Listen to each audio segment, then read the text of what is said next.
There we go. There it is. There it is. That's what I wanted. Wonderful. Okay.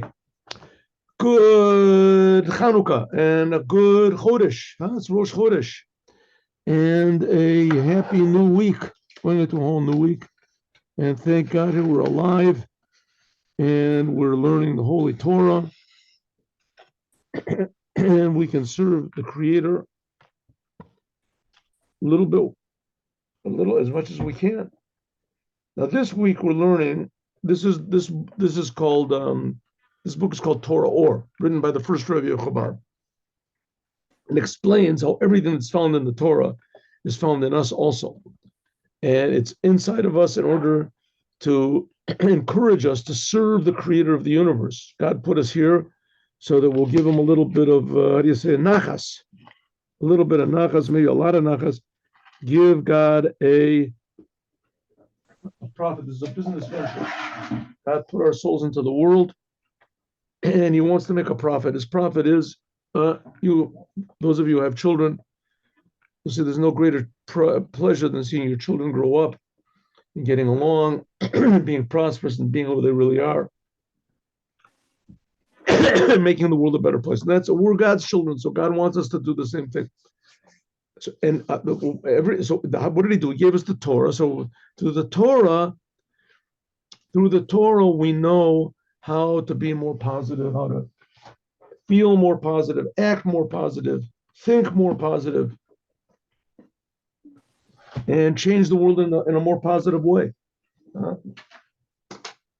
Think more about what we can give to the world and how we can improve the world instead of what we should be getting from the world and complain about the world. Here we go. So what do we have to learn from this week's Torah portion? First of all, a little bit, 2 minutes of background, maybe 3 minutes.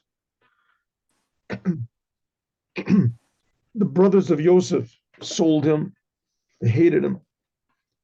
And they sold him into, Yosef, of course, was one of the 12 sons of Jacob, Yaakov. Anyway, the other brothers hated him, and they sold him into Egyptian captivity. And there, miraculously, through interpreting dreams properly, as he raises up to be basically the king of Egypt. He can't call himself king, but he basically is. And he rules over Egypt, and Egypt rules over the whole world. So he becomes the ruler of the whole world. Why? Because the king of Egypt God arranged it, but he was smart enough to realize Joseph's potential, and that he had a tremendous abilities that were hidden, especially when he was in prison. And so Joseph gets out, and he's the top. No, meanwhile, his brothers, they're suffering from this worldwide famine that Joseph was saving the world from, because he told Paro to gather up all the food that was going to be in 7 years of plenty, and to gather it up, and everyone else was just eating their food enjoying themselves in the 7 years. And all of a sudden there came a year of total famine, total world famine. Nobody had what to eat, except those who followed the advice of Joseph, which was the king of Egypt. He was basically the only one that did. So everyone goes down to Egypt, including the brothers of Joseph. The brothers of Joseph, now Joseph has a chance for sweet revenge. His brothers hated him. They thought they were going to kill him. They sold him into exile. Okay, so Joseph, first of all, he wants his brothers to repent a little bit for what they did, to feel the severity of their previous actions. Even though it came out not only good, it came out amazing because of their hatred of him. He ended up saving the whole world, so he saved them also. Anyway, so he toys with his brothers a little bit. And what does he do? He pretends like he likes them. First of all, they don't recognize him. And he sends them all away, sends them back home, gives them food for their father and everything. And but he secretly puts his magical cup. He had this cup, whatever, and he gave this magical cup, and he put it in the bag of Benjamin, who was the youngest of the brothers, which was also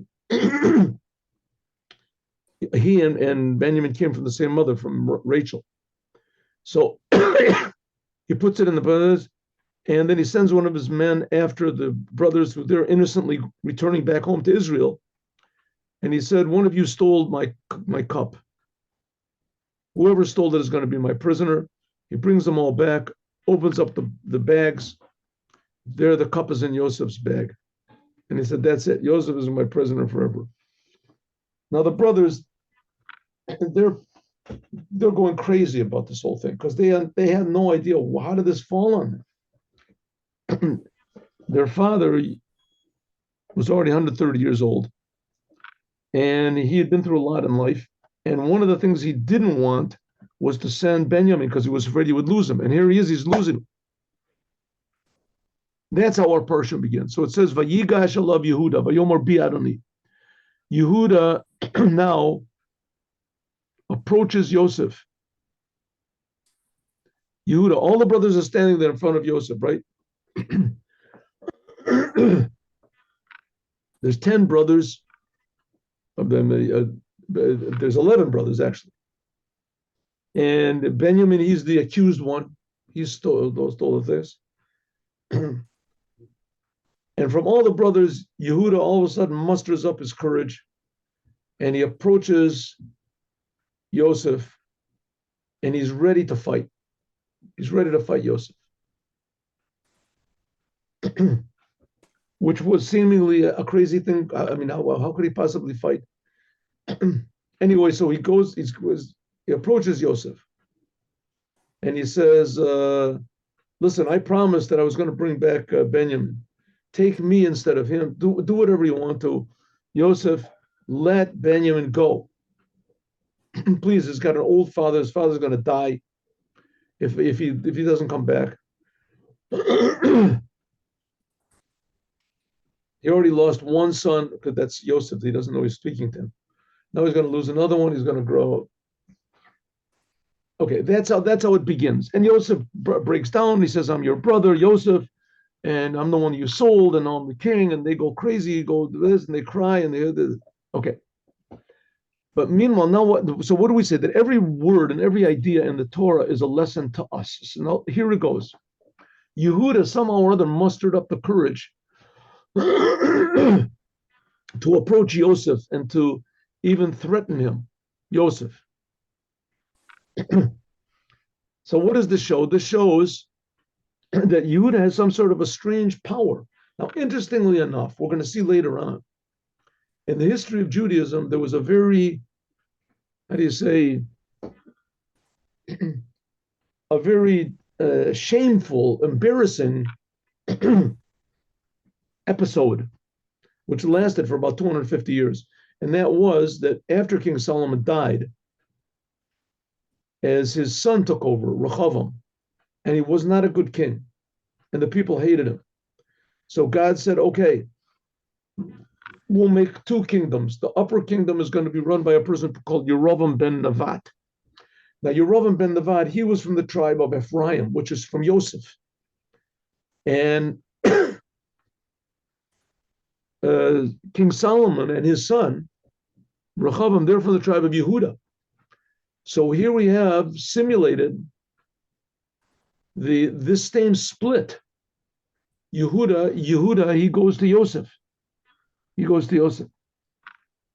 And that's Yehuda and Yosef. They're going to be the big, how do you say, main characters in this thing that's going to play out in this first temple also. With the first temple, that's going to be like, 800 years after this, something like that.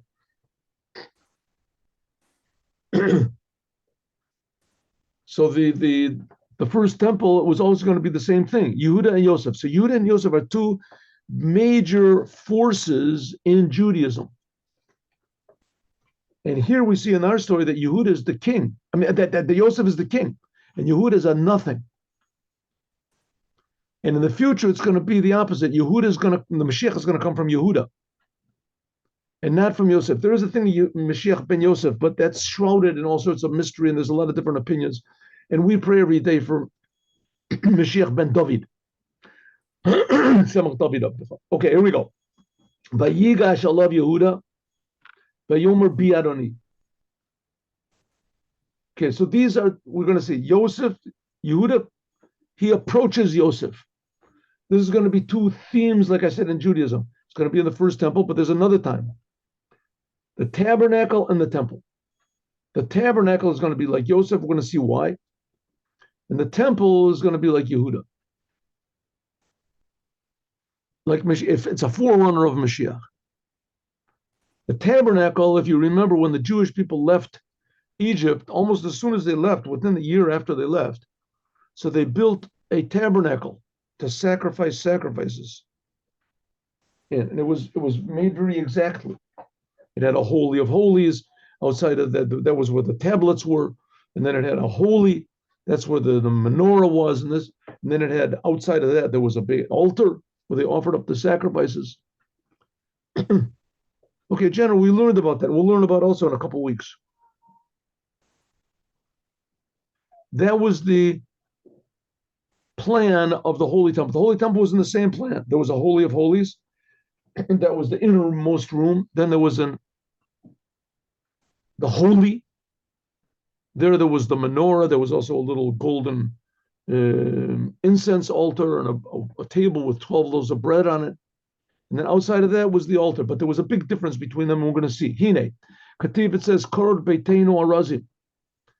The walls of our house are what is it? Cedar wood.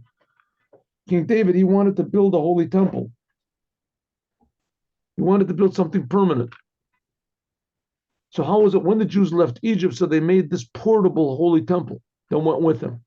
When they came into the land of Israel, for the next 440 years, this portable temple in different forms was the temple. That was the temple. That was called the Mishkan. And then 440 years after the Jews entered Israel, then King Solomon built the first temple. And it stood for 410 years. Okay, so there was a major difference between the tabernacle, which basically was what there was for 480 years. It was in different forms. 40 years it was in the desert, and it was, it was taken apart and put back together.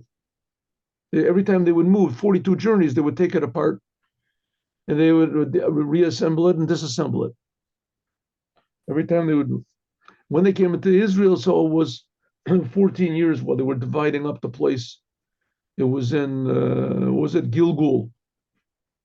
And then it moved to Shiloh for 360, 9 years, something like that. 369 years. And then after that, it moved to Nova, and then it was to the Gibon. And there are 4 different places where it was, but mostly it was in Shiloh. That was like 300 whatever, 60 years, and it was sort of permanent, but it really wasn't permanent. It really wasn't. That's what King David said. That until there's a holy temple, the walls of the temple are made from cedar wood. Atse shitim omdim, like it says, from shittim wood, standing up. It was cedar wood, they call it, acacia wood, whatever. And the top of it was from Urios, Izim, Ba'oros Elim, Ba'oros Techashim. And the roof of the tabernacle was not from wood. Usually you build a house, the top is from wood, shingles or something. It says, no, not here. Here, the ground of the tabernacle was dirt, of course. And the walls were made of wood. And the top was animal skins. It says, Izim, Elim, Oros, Techashim. That was in the tabernacle. So that's what the Jews had for the 40 years since they left Egypt, and then for another 440 years when they were in Israel, Tabernacle. But the Beit HaMikdash, but the Holy Temple that King Solomon built, Haya was mi'avanim. It was of stones, the offer and dirt. She'asur lasot bo eitz bolet. It was forbidden to make any piece of wood sticking out. V'achsadros shel eitz, or to make like porches of wood, like the Rambam says, etc. Rak, but shahayu kolon sos. There were these sort of supporting boards that were on the ceiling of eras, patikra ulam, that were in the roof of the ulam. Ulam was one of the buildings of one of the rooms of the temple, of the Holy Temple. But we have to understand why is it that in the Mishkan, when the Jewish people had the tabernacle that went with him from the time they left Egypt until King Solomon built the temple, that the walls were made from wood and the dirt was only on the ground, and in the Holy Temple it was exactly the opposite. The main thing was the dirt, avanim, dirt and stones. The ikar, and the main thing, even the roof, that was the main thing. I feel even the roof, was made from dirt. But loya eitzim, there was only wood. The only wood that was in the Holy Temple was just these kolonosos, these sort of beams that were on the top of eras, and they were on the top, and they were just there for support. It wasn't really an iskaleo. Shahayu tefilin, they were secondary to the main thing of the building. But ikar, the main thing is yindua sheyesh bakol olam. Okay, so why? Why? What's this big deal about making a holy? Well, first of all, what's the whole thing about having a holy temple in general? What do you always say? Why is a part of Judaism? They sacrifice over there. Isn't God everywhere? Isn't God everything? They say one place is holier than another place. Okay, that's one question. We have another question though, is why is it seemingly that the Holy Temple, which that's the goal, the tabernacle was only temporary. The Holy Temple that King Solomon built and that was built afterwards in the days of Ezra when the Jews came back from Babylon, which that lasted 420 years. And the third temple that the Mashiach is going to build, all of them are going to be almost totally stone. Totally stone.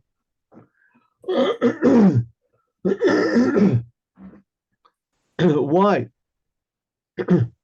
Why did God make it do it this way? Why did? Not only that, so you want to make a portable temple in the desert, so make the whole thing from wood. What's the problem? Make the whole thing from wood. What did they have to have? The bottom is dirt, and the middle is wood. This, and then the top is animal skins. What is God trying to show us with this? The answer is like this: because behold, Yadu, it's known. Sheyesh b'kol olam, there is in every world dalet bechinas, 4 levels: domim, tzameach, chayim, medaber. Mineral, plant, animal, and human. What does it mean in all the worlds? Okay, the creation is a lot more complicated than we think it is. There's much more to the creation than what our eyes see or our microscopes or telescopes see.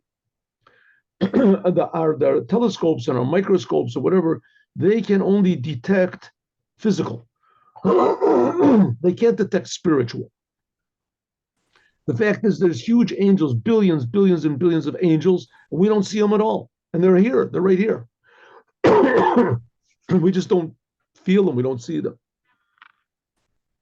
Angels. And then there's all sorts of different types of angels that the lower angels they're not aware of the upper angels, just like we're not aware of angels at all. So there's upper angels that they're not aware of the angels that are above them, because it's just a totally different dimension of reality. In a way, it's a more real reality. Our lower dimension is called a lower dimension because it has less reality to it.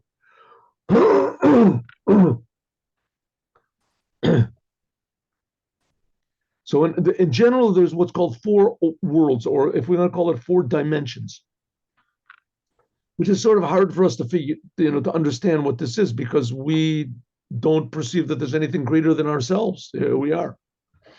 But in fact, the upper worlds are more real than we are. What does it mean more real? They perceive more godliness. In our world, we don't perceive God at all, which that's a big, how do you say, disability. Disability. A person in this world, there's people that are blind, there's people that are deaf. That's a big disability to be blind and deaf. There's ways you fix it up. You have a cane, you have a dog, you have this. You can learn. Some people by the ear, they develop the power of hearing, but nevertheless, it's a big disability. The fact is, though, we have even a greater disability. Everybody does. We don't feel God. We don't feel God to the degree we think there is no such thing. At least blind people, there's other people around to tell them that there's a world and they should watch out. They don't go across the street when it's there's cars. They don't know what's going on. If a person is blind and deaf, he doesn't hear, he doesn't see. He's insensitive to the world. But at least there's other people to tell him that there is. And when they do, he can verify it, right? He can feel it, whatever. But us, we're talking about here that God exists, and that not only we do not perceive that there's God that exists, we don't even perceive his creations. The upper spiritual worlds, we don't get it. We don't get it. There's some people who do. The Rebbe is one of them. And he's trying to tell us what's going on, that there are spiritual worlds, and that these spiritual worlds are also creations. But they're fantastic. That's why all these other religions in the world, they go wild over the spiritual, right? Because there's what to get wild about. It's really infinitely, how do they call it, mind-blowing, that there are spiritual worlds. But the fact of the matter is that all of these worlds are just creations, and that the Creator is not even in the category of being understood. He's creating everything, and he's creating everything from himself, and he cares about every detail. Okay, so here we go. In every world, there is, so there's what we call four worlds. The physical world that we're here. This is in a very, very general way. Then there's a more spiritual world. That's called the lower heaven. Then there's an upper spiritual world. That's called the upper heaven. And then there's the world which is like revealed godliness. That's the world of Atzilut. That's the highest world. The highest world is called Atzilut. And this world where we are, that's called Asiyah. And in the middle, there's these two other worlds. One, the lower is called Yetzirah, and the other upper that is called Bria. Okay. Each one of these four worlds, that's not complicated enough. So each one of these four worlds can also be subdivided into four levels: the mineral part of the spiritual world, the vegetable part, the animal part, and the human part of these worlds. Hadomim, this physical part of each world, spiritual worlds. Because everything there is in this world has a spiritual source. So where does the physical come from? It comes from a higher source. The physical, the domim, this is below in level from the tzomeach, from the plant. The plant is below the animal. And the highest is speaking, the human part. Okay, so what's going on? Listen to this. What's the difference between humans and animals and plants and rocks? They're all here. They're all here in the world, right? They're all part of reality. What's the difference between them? What's the difference? Generally speaking, the difference between them is the consciousness of something above them.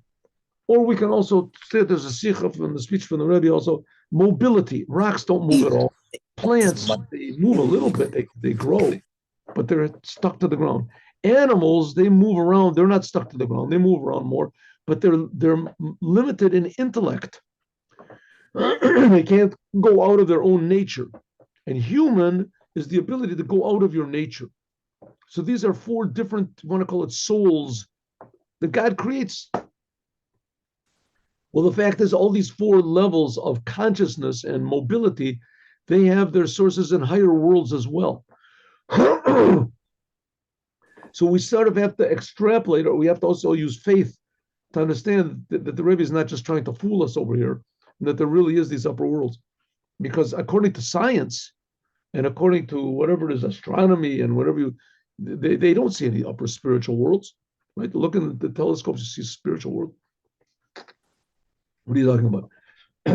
Okay, but in a way, it's not so. According to science, there's, for instance, motion, mobility. Animals have a soul. Where does the soul come from? A dog that dies, you can't make it come back to life. Why not? Why can't you make it come back to life? Take a soul from a cat and put it into a dog. Huh? Take two cats. Take two cats and take two. You have a faithful dog. So you go out and you catch 50 birds, and you put the 50 bird souls, chickens, chickens. You put the chicken soul. You can't do that. That doesn't make any sense. They don't know how to manipulate something like that. It's a mystery. So you see, even in this physical world, there are mysteries that are just don't. We just take it for granted. A dog is alive. What's the big deal? But anyway, the at first glance says the Rebbe Tamua. If so, mipenei ma, why is it that the earth brings growth? Shatzomeach, the things grow from the earth. The plants are higher than the animals, than the ground. Shu offer. And what are we saying? Each one is less alive, less conscious, less mobile. The least of all is the dirt. When a person dies, he goes down to the dirt. That's all. An animal person, the soul goes away, so the body is what's left, and it disintegrates into dirt. So dirt is the least alive. Dirt is not alive at all. If so, why is it that if you take a seed and you plant it in any other substance whatsoever, plant it in a human being, plant it in this, it doesn't grow. Plants only grow, the seeds only grow if they're put into the ground. Huh? That's the way it goes. Take a seed, put it into an animal, put it into a person, and put it into a plant, and it doesn't grow. You put it into the ground, which is that it grows. Why? Why is there power of growth only in the ground, which ground is the least living of all the four types? Inya and the low rayazek. And that one thing is not like the other. Just because the ground is low doesn't mean that it is not got the power of growth. Why? Even though Shadom, and that the physical is below level from the Tzomeach, even though that the mineral is below plant, nevertheless, there's a Maili Yasir. It has an advantage to it. It's had Shorsha because of its source. That its source, the source of the mineral is higher than the source of plant and animal. That's why plants and animals need the ground to live. Huh? It's known. Machlokas at Tanaim. There's an no. What are we talking? How do we jump over to the subject? Because the tabernacle was made in a way that the earth was on the ground, and above that was plant, that was the walls, and above that was the animal. So the tabernacle sort of went according to the order of creation. And the temple, that goes according to the second thing that we say, that the ground has the power of growth, that the source, because the ground in its source, the source of the ground is higher. That's what's revealed in the temple. We'll get to this. Let's go. It's known, Machlokas Tanaim, the argument between the Tanaim, who are the Tanaim, what they call the Pharisees. The Pharisees, who made up that word? And I hope he is, how do you say, reaps what he has sown. The Pharisees, the Tanaim, the Pharisees, they had the power to raise the dead. These were Rabbi Akiva, Hillel, Shammai. These were holy people. There's an argument between the Tanaim and the Gemara. Chad Omer one says that the heavens was first before the earth. Once, when God created the world, He created the heavens first. That's what it says in the Torah. Bereshis bara Elokim, that in the beginning God created the heavens and the earth. First sentence in the Bible. Chad Omer, but the other one says no, that the earth was first. Where did you get that from? Because afterwards it says B'yoma Sos Hashem Eretz Hashemayim. It says this is the generations when God made the earth and the heavens. At the earth, I skipped line. Okay, Eretz Hashemayim. So what came first? In the Bible it says very clearly that the heavens came first. Go a few more sentences, it says very clearly that the earth came first. What's going on over here? And it says the Gemara, Elu ve'elu divrei Elokim chayim. Both of them are the words of the living God. Both of these opinions are right. How could they be right? One says thought came first, the heavens came first, and the other one said that the earth came first, and the other one says the opposite. How could they both be right? says like this, and this, by the way, is a common principle in the Talmud, that all of the opinions in the Talmud are the words of God. Huh? The words of God. That is, in fact, the basis, essence of Judaism. Why? Because the whole entire Torah are the words of Moses. Except for the first two of the Ten Commandments, the whole rest of the Torah, which the Jews heard from themselves, the first two of the Ten Commandments, everything else they heard from Moses. So if you're going to start to doubt people, so doubt everybody. So the fact of the matter is that Moses, what he said was true, and all the prophets are true, and all of the people that are mentioned in the Talmud, they're also true. It says, whoa, wait a minute. Moses, no one disagreed with Moses. No one disagreed with the prophets.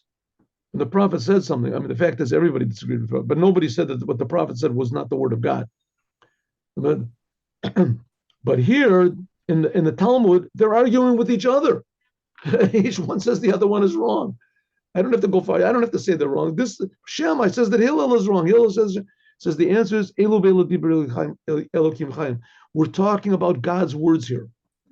God does not go according to the normal principles that we go according to. It can be that two opposite things are said, and both of them are true. But here we have an explanation. What was first, the heavens or the earth? In thought, in God's thought, the earth was first. It was before the heavens. But when God took it out of his thought, he made the heavens first. Okay, this is not a cop-out. This is human nature. We see the person builds a house. What's the first thing he has in his mind? The house. Sometimes maybe you'll sit with the architect. Maybe you want a room like this. Maybe you want a room like this. Finally, he has the architect's picture. This is what your house is going to look like. That's it. That's the finished house. This is before he makes the blueprints, before he makes calls the workers, before anything, before he buys the materials. The first thing that he's got in his mind is the finished product. Same thing with God. God created the world. The first thing he had in his mind was the earth, physical earth. The means to get to this thing of the earth is through all the angels and all that stuff. That's the heavens. But when God actually started to create it, it's just like the person. What does he do? First of all, he makes the plans. Then he calls up the what is it? The workers. He calls up the company. They bring machines. That's all the middle stuff. And the last thing that comes out is the finished house. But that was the first thing in his thought. That comes out last in action. The Indian is like this. The last deed with the final action, that's what rose up in thought first. Pirish, or it's the earth, Lafi, because Shehi Sof Maisa is the lowest. Alkain, therefore, Shorsha, its source in thought of God. It's beginning in the highest aspect of God's thought. But the heavens, Shem Techilas of Maisa, that they are the beginning, just beginning of God creating the world. That's the beginning. That's like calling the workers with the tractors, with this and the shovels. Haim Acharoni, they're the last thing God thought about. What did God think about first? Like the person who makes the house. This is what I want. How do I get this thing done? How do I get it done? You have to call a company, a building company. Kizeu Klal. That's the thing. Sof Maisa, that the last, indeed, Ola Techila B'Machshava comes first of all in thought. Lokach, therefore, at Someach Lamayla Miadomim. Therefore, that plant is higher than mineral. The cane is similarly a chai, that the animal is higher than the plant. This is according to the order of the chain of creation. Mineral is below, above that is plant, above that is animal, human. Also in all the worlds, the domim offer that the earth and the dirt, this is the lowest, the end of deed. This is the final product. But Somer V'chaya, that's above them. Why? Because this is the idea of heavens are first. But that's how they are when they're manifested. But in their source, the machshav and thought, Hari Eretz code, the earth is first. That's why earth has the power to bring forth plants. That's why human beings live from plants. Because plants, they are lower than humans. But everything that's the lower a thing is, the higher it was in thought. Okay, and therefore, Davka Bo, specifically in the earth, there is koach v'yacholos. There's the ability to bring plants from their source. I'm sorry, to bring the plants out.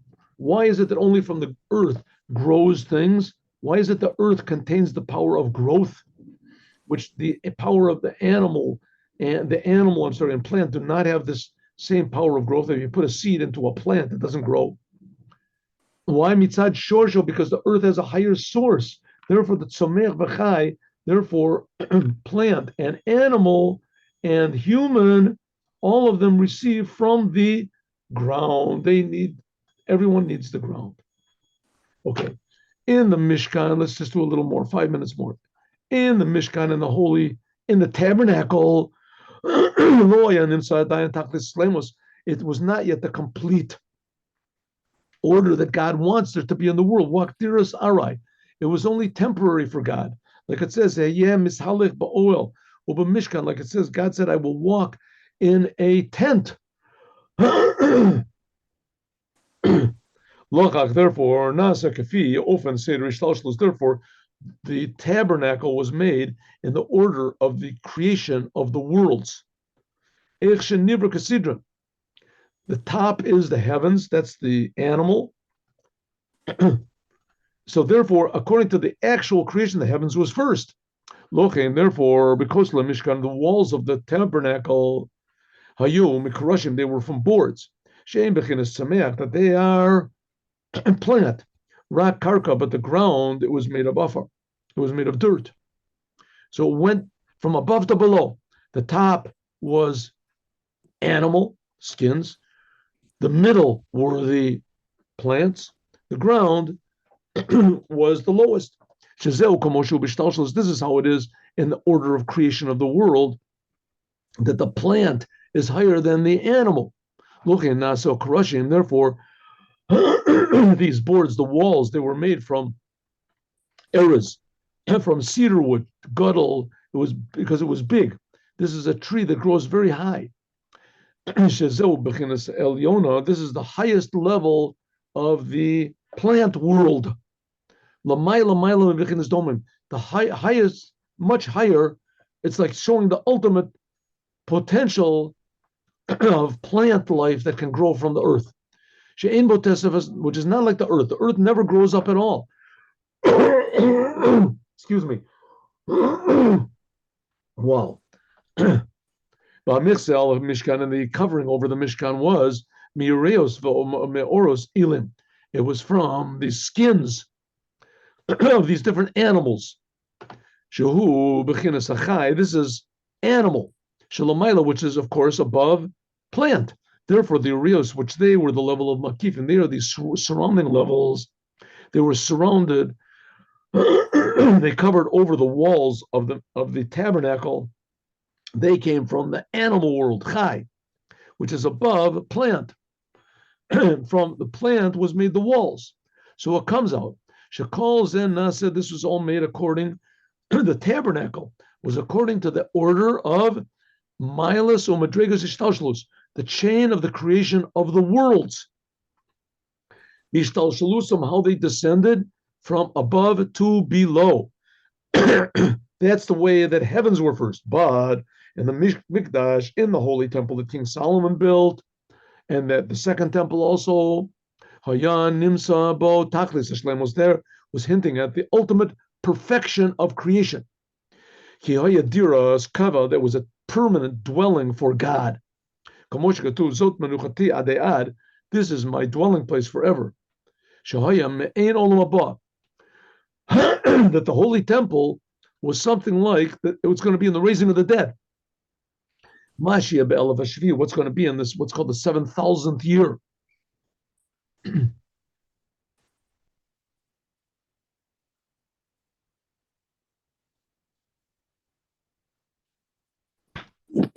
Yeah, so here we go. Good.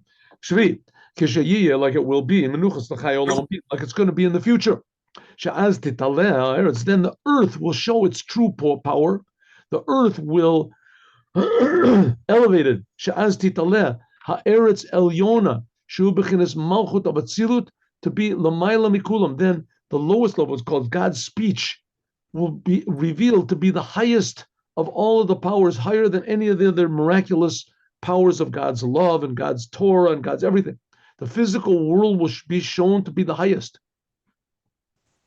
Like it says, Eshet Chayil Ateret Bala, like it says, the woman of valor is the crown of her husband. The woman, that's the physical world. The physical world is the receiver, Mother Earth. In the future, the mother, the receiver, will be higher than the giver. She Ateret will be a crown in the future, the Zeranpin, to all the emotions of Atzilut. That's why it says the dead will raise. Nothing is lower than death. And in the dead will be revealed the essence of God. Hainu mitzad shorish, because of the source in God's, because they came up from God's thought in the beginning. That's the way it was, that the earth is for the heavens. Therefore, in the holy temple, the holy temple is something like it's going to be in the future the raising of the dead. It was made, the main thing of the house was of stones and dirt. That even the roof, even the ceiling was made of dirt, mineral. And those few boards that were there, those supports, which comes from the makif. I'm sorry, no, I take it back. The ma'aziva, and also there was a maziva, there was like a rim around the top, which is the makif. This is also made from dirt. And it was not made from boards. Why? Because this is the way it's going to be in the world to come, in the raising of the dead, which Mashiach is going to show the importance of the physical world. We're going to get to this idea of Mashiach more. That's how it was in God's thought, that the earth was before the heavens. The woman of valor, Eshet Chayil Ateret Bala, the woman of valor is the crown for her husband because of her source.